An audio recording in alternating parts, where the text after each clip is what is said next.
Hi, guys. Welcome to the Art of Healing podcast. I'm your host, Pearls. And I'm Paris. And today we're going to be talking about trauma in friendships. Yay! This is something that probably brought us quite close together through joint experiences, but also, I guess, Definitely. separate experiences that we realized when healing together that actually a lot of the that we went through was the same, or at least what we felt about, or, how we experienced it was the same. I think when it comes to trauma in any relationship, we don't realize how much of the stuff that we've been through shapes the relationships that we choose. Mm. For me, I think, what I mean by that, for example, is that I used to be a chronic people pleaser and I used to always want to see the good in people. So that would lead me to be friends with people who I wouldn't say were bad people, but I wouldn't say they didn't have the best of morals. But for the little bit of good in them, or the little bit of potential that they had, or the little bit of like, oh, I can see that you're trying to do good, or you could be better, I would just allow it. And it wasn't until further down the line I realized that, oh, bro, you just were accepting the wrong people in your life and not having the Mm. boundary of, you know, not letting these people in. Because really, when we think about trauma, we often regard it as the event that happened, the story that we tell, but the trauma itself is the what? It's the psychological and the physiological response. So depending on what we've been through, the effect it has on us is it programs and conditions our subconscious mind as well as our nervous system to act and behave and think a certain way And look for certain and patterns. look for certain patterns. So, and this is where the whole thing comes from. Like, when you just had that friend that was in a really toxic relationship, and the other friends are always saying like, "Hey, why don't you just leave him? Why don't you just leave her? Mm-hmm. Like, they're not worth it. Like, why are you letting them treat you like this?" And the person, no matter how much reasoning, how much evidence that you give them, they just stay in it. The reason that they stay in it is because, all right, looking out, you can see how bad it is, but looking in, to them, it's normal. It's normal. And also, they're probably addicted to the chaos a little bit because to them it seems normal. Yeah. So it becomes a whole thing where it's like, it's so easy to give that advice, but it's so hard to see it in yourself because you don't actually see anything wrong with it. And sometimes, yeah, you might feel that there's things that are like, that was a bit off key. Yeah, I do get what you're saying. But the deep programming is so hard to break out of that you just don't change it once you're in it. Do you know what I mean? Mm. So when it comes to our relationships, it isn't until we begin healing or we start healing do we realize that, oh, actually, I'm keeping bad relationships. But the truth is, what do you do whilst you're in those relationships? That's the problem, right? Yeah. And a lot of things happen, as we know, when you're stuck in these things. Yeah, because I think a lot of the time what happens is when we're in friendships, especially like, for example, like when we're in high school and primary school, let's look back at those, right? A lot earlier on in our lives. Mm-hmm. We end up in friendship groups. We think these people are our best friends. We're going to be friends with them forever. It's going to be Forever. amazing. And a lot of the time, because we become so close with these people or we spend so much time with them, Mm-hmm. we struggle to see, like, actually, this behavior is really bad. And a lot of the time, we absorb those behaviors and think, Yeah. hey, that's the normal way to act because all my friends act this way. Yeah. So why shouldn't I? Mm-hmm. Or what's wrong with me acting this way? You kind of become blind to it a little bit. And then obviously, as time goes on, that increases into how you're spending your time, free time, what you're doing outside of school and work, and things like drugs, alcohol, partying a lot, and all good things in moderation, but a lot of the time it's not done that way. no. And that's not what we partake in. Like, yeah, me especially, I wouldn't say I had a problem. I make it sound like I was an addict in that sense, but like I had a drinking problem. I had a drugs problem. I used to go out every weekend and do those things. And my friends did those things. We did it all together. So you think it's normal? So you think it's normal. It was the cool, like, it was just how our weekends went. I never questioned it. There was a point in my life in my 20s where I would openly say, like, I don't understand why people ever grow out of this. I'm always going to go out raving. I'm always going to go out partying. And that's not to say my life revolved around these things. It didn't. But to me, I guess now I realize that was my escape, and it made me feel good because it was that like little moment, little pocket in my week where I didn't have to feel. I didn't have to, have that awkward, like, oh God, that Which there's is a this. trauma response in itself. Yeah, exactly. But you don't realize, like, you being with those people in that environment is just perpetuating the shit, the problem that you're in. And again, you don't even, for me, I didn't even realize there was a problem until like it was screwing me in the face. I had this friend who I would say like, we treated each other like brothers. Like he was we did everything together. Like we'd go around each other's houses. Like he'd come around mine for dinner. Like my mum would cook, his mum would cook. Like it was one of those kind of relationships where like I could ring him up and be like, yo, I need you, bro. Like, he'd be there. Same.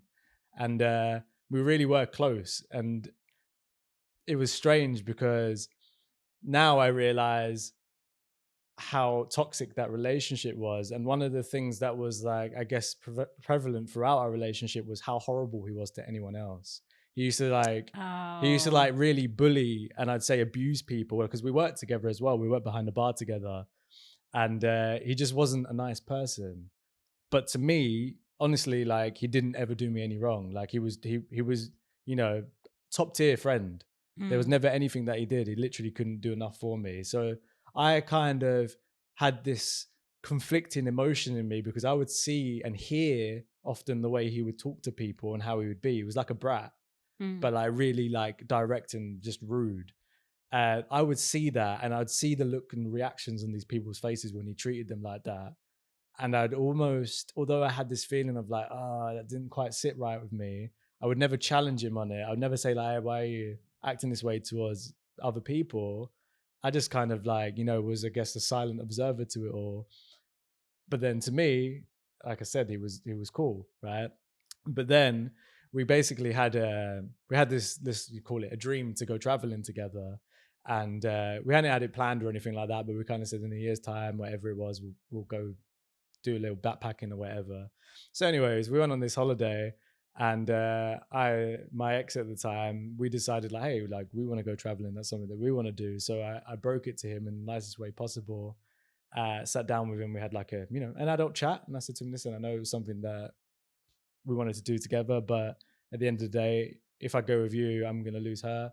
And if I go with her, I know that you're always going to be there for me because like we're boys. That, you know, sorry about this, but it's just the way it is. But he kind of responded to that news by flipping out, taking loads of drugs, and very long story short, ended up putting a knife to me and my ex's throat at the time in the crack of morning. But yeah, there's a lot more to the story. But it'll be this whole 2-hour podcast to explain how we got another time, guys. How we got to that.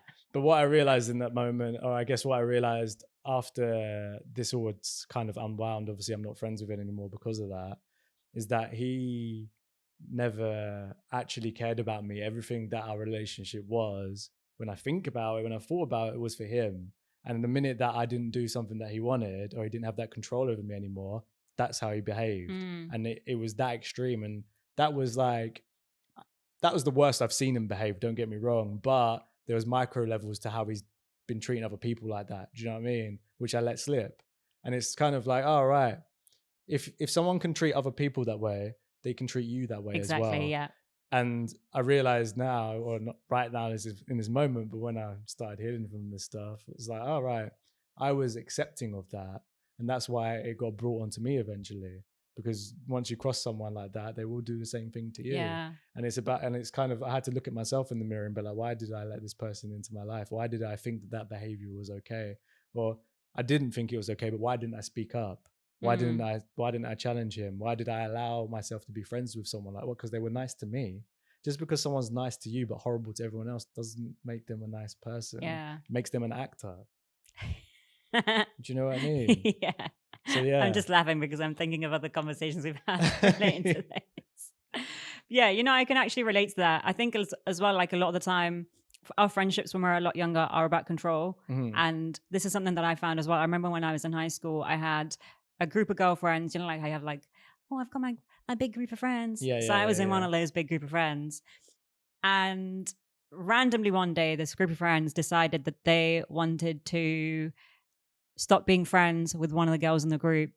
I'm not really sure what happened. It was something to do with someone made a fake account on MSN and said something to one of the other girls and they pretended to be her.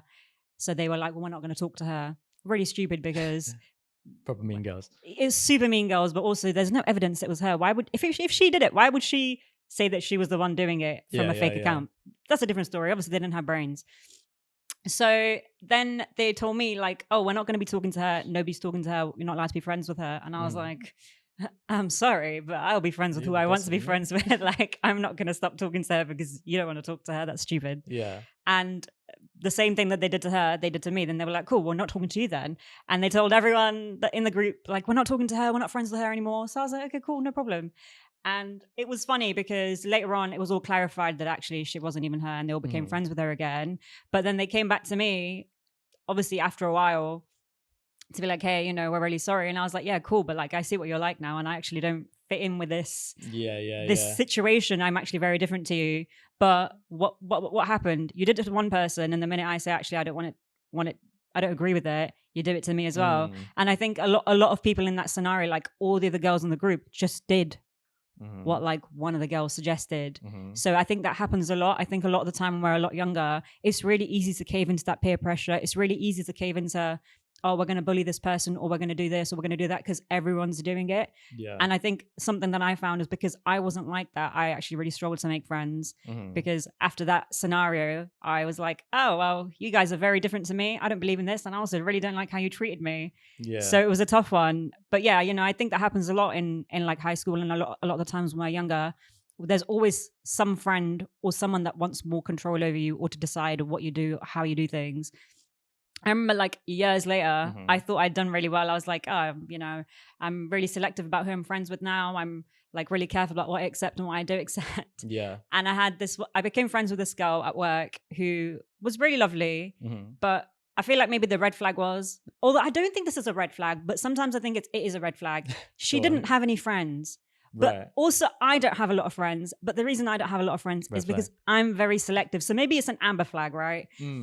Yeah, I do you know what I mean? Yellow. It could go either way. It could be a green flag, but it also really, I think it depends on the situation, the person, because I don't have a lot of friends, but that's because I'm very selective. And I think also because of the stuff that's happened. Yeah.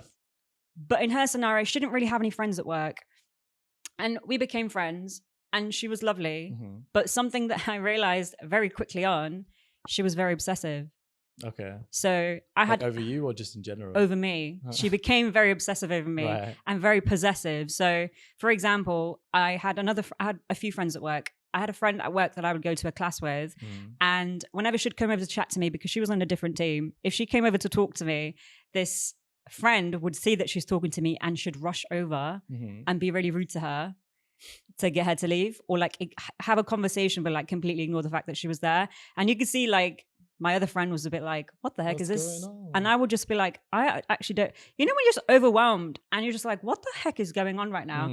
But what happened is she became very obsessive, very possessive, and very controlling, which in your adult life, you think that's not going to happen. Yeah. But she did. She became very obsessed. Where are you? What are you doing? What are you wearing? Why are you wearing this? Why are you wearing makeup? Yeah, she was like, what? Why don't you come to work barefaced? Because she didn't want to wear makeup because for whatever reason, she didn't have enough time in the morning or whatever. So if she wasn't dressed up, she didn't like it if I was dressed up. And I would just be like, that's ridiculous. Like it's a competition or something. It was just the weirdest thing ever. Yeah. But she became very like, you're only my friend. No one else is allowed to be your friend. If she saw anyone talking to me, she'd be like over to find out, what are you talking about? Why are you here? And I remember once on my birthday, I took the day off. And this was like kind of the final straw for me. I took the day off my birthday and I was busy. I think she messaged me happy birthday. I replied, happy, like, thank you, blah, blah, blah, blah. She was like, what are you doing? I think maybe I replied telling her what I was doing that day. So I didn't see her that day. Yeah. And then the next day maybe I didn't, she must have messaged me loads and I must have like not seen it because I was busy. The next day I was at work. I didn't get a chance to speak to her because I had taken a day off. So I had loads to catch up on. And she came over to my desk, but I was on a call to a customer. And she left me a note saying, if you don't reply to my message, I will kill you.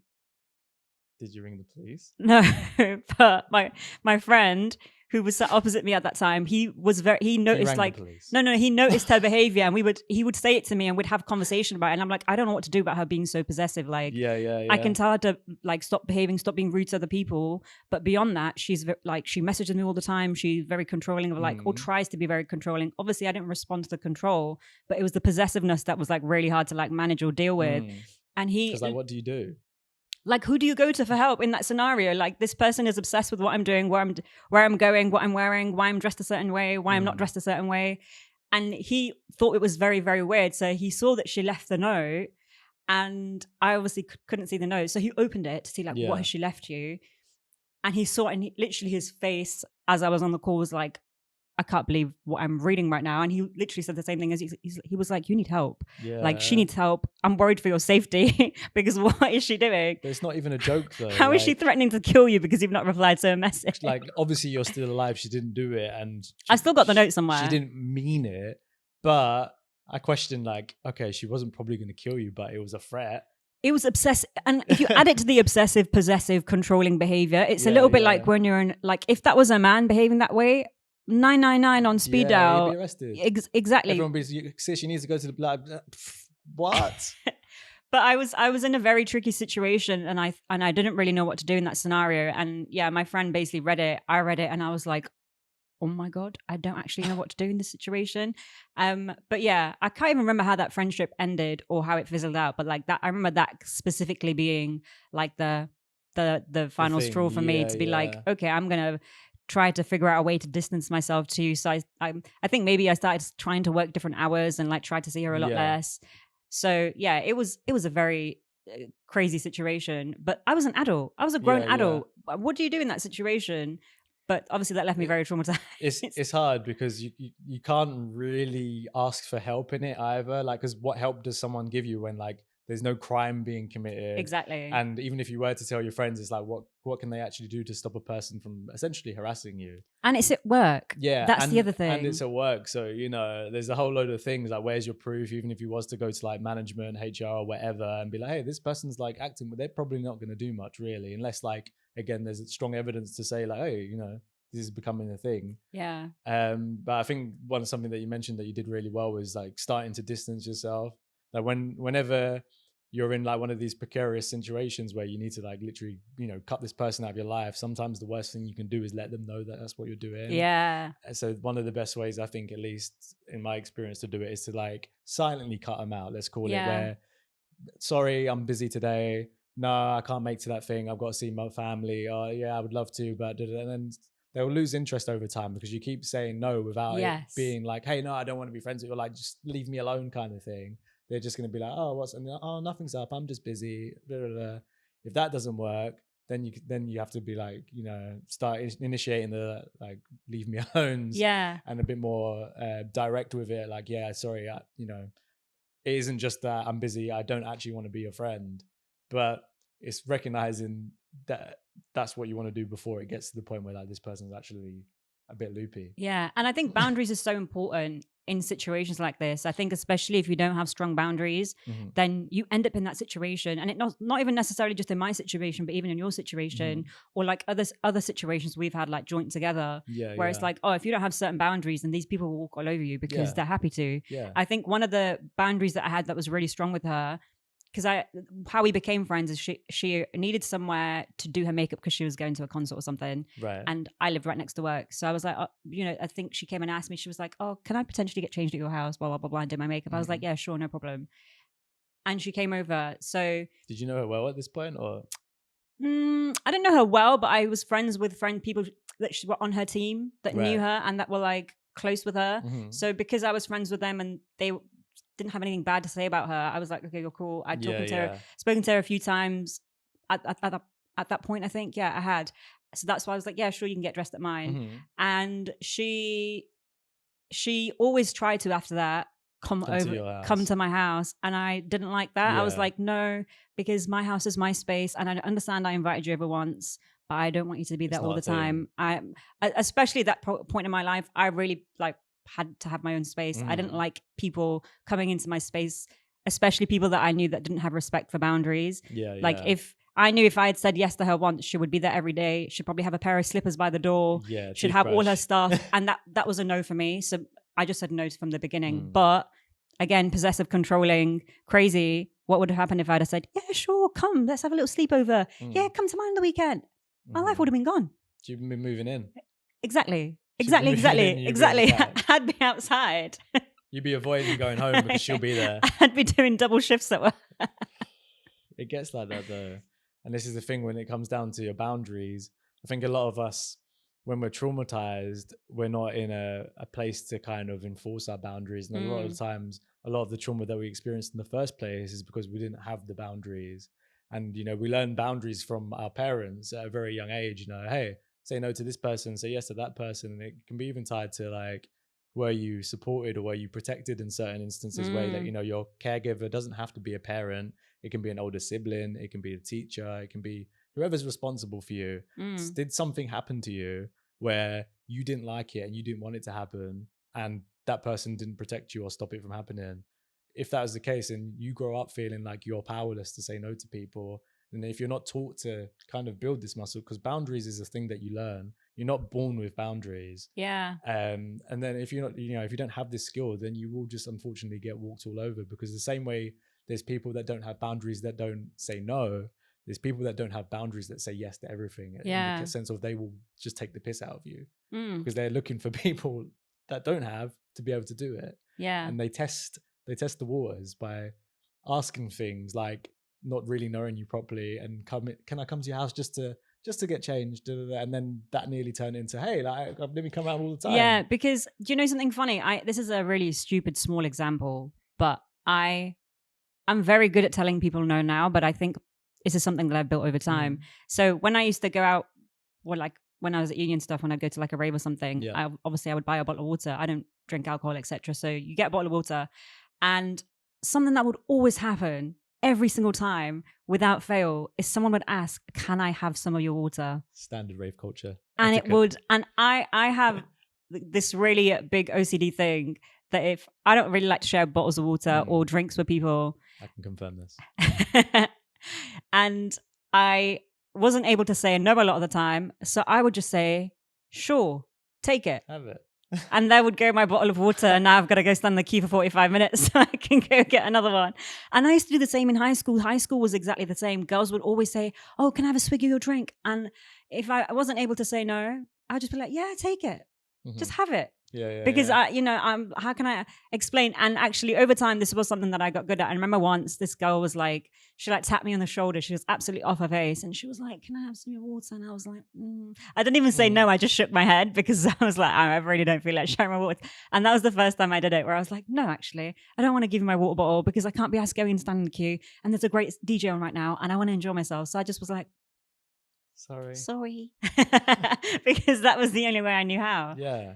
And you almost trivialize it by like giving these like small examples, but they're such big things, and we don't realize like the little no's build up to the big no's. Like if you can't say no to someone for something like that, then you're not going to say no to someone when they're really crossing a boundary, when they're really like doing or trying to do something where you don't like, you don't agree with. You're just going to do the same thing, and it goes back to the stress responses. You're just going to like fawn and allow it to happen and just not respect yourself or freeze and just be like, I don't know what to do in this situation, and then they step all over you. And this is a really, really extreme on the other side, right? But you know how like you always have like in movies or TV shows where there's like one person who's really bad and he wants to commit a murder or do a burglary or something, and then you've got like the two cronies on the side who are not really like on it, but they just end up there and they're also helping out. It's because they don't know how to say no.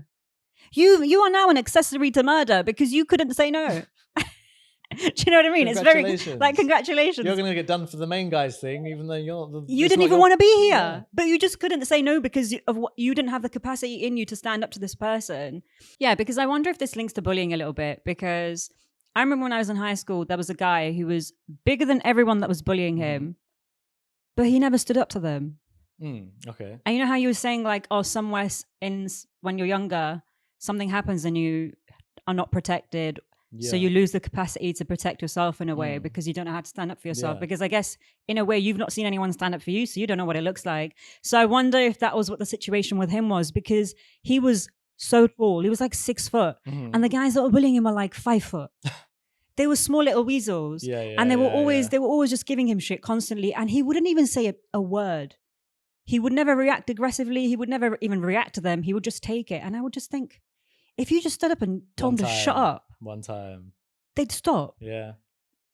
So yeah, because so I was just wondering if like that, if the two are linked there, if the reason that he was struggling in that situation, because I don't think he was afraid of them, but I think maybe he didn't know how to protect himself or stand up for himself or put the boundary of like, hey, stop teasing me, stop talking to me in that way, stop doing X, Y, Z. Yeah, definitely. It goes full circle, and it's like using the example of the people in relationships, like you tell them to leave, why aren't you leaving? Well, it's because they don't know any better. Same in this situation. He doesn't know how to say no. He doesn't know how to stand up for himself. He's not learned to say no. Do you know what I mean? And it all comes down to, of course, your upbringing, but also, has he been through something that caused him to feel that way as well? You don't know. There's a lot of questions. But obviously, in the topic of trauma, the answer is yes, that can cause you to not set boundaries, not stand up for yourself, not say no to the right people, not like take yourself out of environments, people, and situations that aren't beneficial to you, that aren't, you know, loving and caring and safe. When we're traumatized, we think that we would naturally go to the loving, trauming, and loving, caring, and safe places. But when we're traumatized, we go back to what reminds us of our trauma. And I think that's something that, you know, we found when we found a group of friends called the gang. Dun, dun, dun. And, you know, on the surface level, they aligned with a few of our values, I guess, and it brought us together under this common goal, common flag. And common understanding, let's call it. I would say common understanding that we had. Yeah, and we thought they were cool. You know, you and I pretty much clicked straight away, and we kind of held on to each other more than the time we spent with them. But as a whole, we were a group. And obviously, now that we've looked through it, we realized that, hey, there was a reason why we hung out straight so away. much, and why we're still here. Bye, Felicia. But sorry, not sorry. But at the time, we didn't realize that, we're, you know, not only is it because we're getting on like a house on fire and we want to spend time together, but also because the people around us actually don't gel with us that much, and they're not our people. But although we had like obviously this deep inner understanding of that, we still put ourselves in environments and places with these people and trusted them with, like, you know, our time and our energy, really, and they threw it back in our business faces a little bit. Yeah. And go on. And because I think the other thing that we did with this group of friends was that the same thing that we've done individually, which is always seen the good in them. We saw so much good in them. We saw so much potential. We saw so much talent. We saw so much great things in these people, which they still have to this day. But the biggest problem was there was so much that they were projecting onto us that was a result of their trauma that they didn't see was not okay.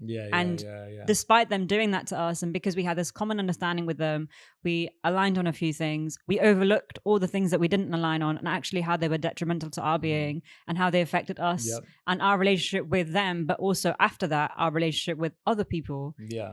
Because I like at the time, we talked about this so much at the time because we were like super traumatized. Like it just kind of triggered, I guess, everything that we've been through before, because it was just, again, you know, to mention it, when you're traumatized, you go and seek situations that remind your nervous system of the trauma. Yes. And I think that's the thing. That felt normal to us. Yeah, of course it was only until things started to get really bad and really weird and like really started to affect our lives and our work that we were like, hey, hang on a second, this is not cool. But up until that point, it seemed normal to us. Yeah. The chaos was normal. Your body's not saying danger. It's not saying perceived threat. It's not saying, hey, we've been here before. It's saying, I know this. It's saying, this is familiar. Yeah. And it's not because your body feels safe in that scenario or that's what it wants. It's just, it recognizes the patterns. And because it recognizes the patterns, that brings predictability. So the body goes, I would prefer to know what's going to happen as opposed to not know what's going to happen and have to work that out. Even though the not know what's going to happen, it's probably going to lead you to the better situation. Yeah. Do you know what I mean? And I think as well, like so much growth, because as well, I say so much growth. I'm not even completing a sentence here. What I mean is that it was very interesting, because you know how we were talking about, or you were talking about how there was things that friend was doing that you were not okay with, but you never said. Yeah. There was so much in these scenarios with these people that we didn't say, that looking back, so much we should have said, but we didn't, because we, you know, saw the good in them, but also felt like we weren't allowed to rock the boat. Because I felt like I was not allowed to say anything that was against them or anything critical in any way, shape or form without it being a problem. Because when I did, it became a very big issue. Or when we did even, it became... There was a few times we did actually challenge them, and like we fell out, air quotes, over it. And we were like public enemy number one. We were the government. And we were just setting boundaries or just saying things that we didn't like, or, you know, just having an adult conversation with friends who we thought we valued and were able to have conversations like that with. And I think as well, because, as friends and also in a relationship, we set boundaries with each other all the time about things that we want, things we don't want, things we like, things we don't like. But there's never an issue. That's a normal part of having friendships, communication, etc. But the time that we try to instate boundaries with them, they made us feel like we were doing something very wrong or we were really evil. And I think that's the thing to remember. Top tip here for this week's podcast: if you set a boundary with someone and they make you feel bad for setting the boundary, that person should not be in your life. Control, Alt, Delete. There's someone that can't respect your boundaries, no matter what it is, big or small, is not someone that has emotional intelligence, has developed themselves enough to be able to respect you. So if they cannot respect you and your boundaries, do not let them in your life, because they will, if they can, take something from you that will require some healing. To put it bluntly, it will. That's what happens. Because I think quite often what we do in friendships is we don't treat them how we would say getting into a romantic relationship with someone. If you're good at it, is that you have like a criteria. You have like, do their morals, align with mine? Do their values, do their goals and ambitions for the future, their life experience, all these things you take into consideration, hopefully, before you get into a relationship with someone.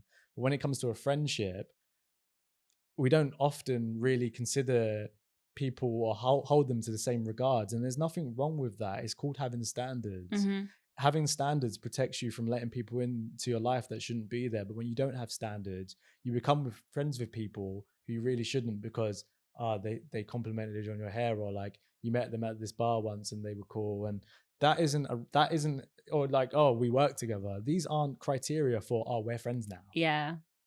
But often, that's why I use that term so lightly. Like, I don't call people my friends unless like I know them and they know me. And I used to define it as you're not friends with me unless you've met my mum and my dad and my family. Now it's a bit harder because I don't live as close to them. It's a new definition, but same principles. It just means like if I would invite you into my home, then we're friends. If I wouldn't, then we ain't. You don't know me. Yeah. Do you know what I mean? The barrier for me is, not that I have kids, but would I let you around my children? And if the answer is no, then we're probably not going to be friends, because I think one day I will have kids, and I don't actually want to be friends with someone that I cannot invite around if I have children. So I think for me, that's the barometer. Yeah. No, it definitely is. No questions asked. Yeah. And it has led to us not having, let's say, much of a social life with other people, not having as big a friendship group as maybe we used to, or that we're used to. But I've had the most peace in my life in the last couple of years than I've ever had. Ever since our last encounter with people that we realized, hey, you guys really ain't it. You guys suck. Yeah, you guys suck. It's been smooth sailing, and it's because that was like a lesson again to be like, yo, stop letting these people in, stop giving people the benefit of the doubt, stop seeing the best in them, stop hoping that they will be better. It. And I think just back to the friendship group that we had, another element, it's almost like there's consistent themes between like all the friendship groups we've had, or the friends that we've had, and like consistent behaviors that keep showing up. And I guess this is like how we always say that, if you've not learned the lesson, it will keep showing up in your life. Always. So the other thing that they really was very controlling. Like, who are you seeing? Yeah. You can't be in a relationship without defining it with us first, or telling us first. And we need to know everything that you're doing in your spare time. How, like, if we hung out without them, it was an issue. But they did it all the time. Went on road trips together, went on holidays together, did literally loads of things. And we had a business together, which is why we spent so much time together. And we enjoyed hanging out together. But like that, we were in love, but we were in denial. But that's a different story for another time. But it was just ridiculous. It was like so controlling, and it was similar to how I was at work that time, where that girl was really controlling. And I think because we didn't really respond to that control, it was just like, whatever, it's ridiculous. Yeah. That probably pissed them off a bit too, because it's like, why are they not listening to us? Why are you not doing what I'm doing? Like, remember we went away for your birthday, and I had invited 2 of the friends from the group to come as a surprise, because there was only 4 spots on the thing. It wasn't even your birthday, it was your birthday present. Yeah. So it was your birthday gift. My actual birthday that we went out for, no one came. Nobody came. Even though they're all invited. Like none of them came. None of that group came. Not that it was a problem. We still had a bit of time, but is context for what you're about to say. So on Paris's actual birthday, the event that we did, that group of friends didn't turn up. But for Paris's actual birthday present that I'd got, we went to like what would you call it? Like a star site. Yeah, it's dome, like a glamping kind of like vibe. Glamping star site thing. And there was 2 more spaces in the pod that we were staying in. So I invited 2 of the friends to come because they were like 2 of the friends that we got on really closely with. Yeah. Out of the group, we just invited them because I thought it'd be a surprise for Paris. He'd be really happy to see them because we didn't see them all the time. One of them lived like the other side of the country. Mm-hmm. And I was like, cool, we'll invite them. I invited them, but in the end, they didn't end up coming because we changed plans, etc. But the rest of the group found out, and they had... Not that it was a secret. Not that it was a secret, because it was a birthday present. It wasn't a birthday party or birthday celebration. It was a gift. And I had just invited them because I thought it would be nice for them to come along. And it turned to this huge thing of like, why have you invited them? What was the criteria? Like, I had one person messaging me, so many messages, so many voice notes being like, I've just been sat here trying to figure out the criteria of why they got invited and I didn't. And it was just the most ridiculous nonsense I'd ever experienced in my adult life. I was just like, what the heck am I engaging with right now? Like, what is this barrage of messages full of nonsense that I'm currently having to read and respond to like accommodate the nonsense that you currently, because they would do stuff all the time together, never invite us, which we never had a problem with. Because we that's never life. That Things is, happen. You live different because everyone lived everywhere. You live in different locations of people. Sometimes you're closer to people physically, but also emotionally. And you get on with more, you have more things in common. We had more things in common than everyone, which is why we spent the most time together. Mm-hmm. Some of the other people like to go out and drink, which was not something that we did. So they did that a lot more, or they went on all these other quests and whatnot. But it was just ridiculous. And again, it came down to control. It was like, how dare you do something without my permission, without inviting me, without telling me, without informing me, which is like, I'm sorry, I'm a grown adult. You're not my mom. I do not have to tell you or inform you about anything. But that's what it felt like. Again, it was like boundaries and control were the 2 common themes that I noticed in that group that we experienced, because obviously we'd experienced that in other parts of our lives. We'd healed it a little bit. We healed it to the point where we didn't allow the control to take place, but we hadn't healed it enough to kind of be like, hey, these people ain't right for us. Like, why are we giving them the benefit? We were still in that. I can see the good in you. Yeah. We'd done the other bit of the work, but we hadn't done the see the good in you and like, let's cut these people off because they're toxic, which we've done now. Yeah, which is great. But yeah, I guess the storyline of this podcast is so good because it's just showing you, like we always say, and this is the evidence, is that your trauma will keep getting reflected back to you. 1, because you keep getting the lesson if you haven't learned it, but 2, because your nervous system is attuned to seeking what it's comfortable with, what it knows, what it understands. So if you're thinking that, hey, that's me, like I've got this friendship group that was the same as this one, or I had this experience with someone and it really reminds me of that other person, it means it's shining a light on where you need healing, and the repetitiveness is there for a reason. You need to reprogram it, and that's part of the healing, is changing that. All right, I'm not going to people please anymore. I'm not going to give you the benefit of the doubt. I'm not going to accept you into my life unless you are what I deem to be a good person, whatever that means to you. But allowing these people in, even if there's a little bit of, that didn't sit with me. I don't like the way you disrespected my boundary there. I don't like the way you're talking to other people, but you're nice to me, but not to them. That doesn't fly. Yeah, and we'll talk about this in part 2, but there's a reason why we're saying this, because they 100% do it. There's a big reason. There's a big reason. But yeah, so for the two tips this week is, 1, what Paris just said, you've got to have a criteria, an understanding of what you will and won't accept in your friendships. For us, that looks like, will I allow this person around my child? If the answer is no, we're probably not going to be friends with you. Sorry. We might be cool with you and talk to you and be civil with you and like friendly with you, but actual friends in our lives, in our business, probably not. And the other thing, the boundaries thing. So if someone makes you feel like a boundary that you're putting with them and you're wrong for doing it, or make you feel bad, or manipulating you in any way for putting that boundary down, that person, red flag. Shut it down. That is not a keeper. We call that not a keeper. Get rid. And this is the problem. Just to quickly add this on the end, is that it's the benefit of the doubt thing again. Oh, they've crossed my boundary, but it wasn't that bad. It was only a little boundary, and maybe they'll listen to me next time. Honestly, next time they'll probably take more piss out. Next time they're going to take more, but like if it was something small and you do want to give them a chance, try again. But if they respect it the second time, cut them out. But if it's something big, something that you're like, yo, this should never ever get crossed, gone. Doesn't matter. Does not matter. Does not matter. No, sir. Shut it down. Shut it down. But yeah, that is this first part of a 2-part series. We'll be getting into the second part, which is going to be how to make friends when you're healing from trauma and what that looks like in your friendships. So we've taught you how to deal with trauma in your relationships and what is going to be on the flip side of that, what to do next. So yeah, thank you so much for listening, and we will see you on the next episode. Ta for now.